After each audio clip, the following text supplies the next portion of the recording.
গভীর রাতে গোপনে জবাই করা হয় ঘোড়া, আর দিনে তা বিক্রি করা হয় গরুর মাংস বলে। পূর্বাচল উপশহরের নির্জন পরিবেশকে কাজে লাগিয়ে সংঘবদ্ধ একটি চক্র দীর্ঘদিন ধরে এমন কার্যক্রম চালিয়ে আসছে বলে অভিযোগ রয়েছে। জবাইয়ের উদ্দেশ্যে প্রায় ২০টি ঘোড়া নারায়ণগঞ্জের পূর্বাচল উপশহরের ১০ নম্বর সেক্টরের হারারবাড়ি এলাকায় একটি খালি প্লটে আনা হয়। পরিকল্পনা অনুযায়ী রাতের অন্ধকারে একে একে ঘোড়াগুলো জবাই করা হচ্ছিল। এর মধ্যে ৯টি ঘোড়া যখন জবাই করা সম্পন্ন হয় তখন রাত আনুমানিক ৩টার দিকে প্লটের মালিক ঘটনাস্থলে এসে বিষয়টি দেখতে পান। হঠাৎ এমন দৃশ্য দেখে স্ট্রবেরি সুপার ডটেড ও ক্লাসিক ভ্যারিয়েন্ট সেন্সেশন জাগুক শিহরণ।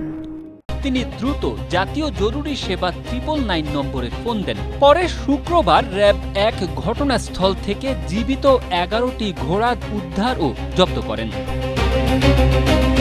পূর্বাচল পুলিশ ফাঁড়ি ক্যাম্পের ইনচার্জ এসআই হারুনর রশিদ জানান, আইনশৃঙ্খলা বাহিনীর উপস্থিতি টের পেয়ে জবাইকারী চক্রটি পালিয়ে যায়। স্থানীয়দের ধারণা, শুধু পূর্বাচলই নয়, গাজীপুর ও নরসিংদী সহ আশেপাশের এলাকাতেও এই চক্রের কার্যক্রম বিস্তৃত।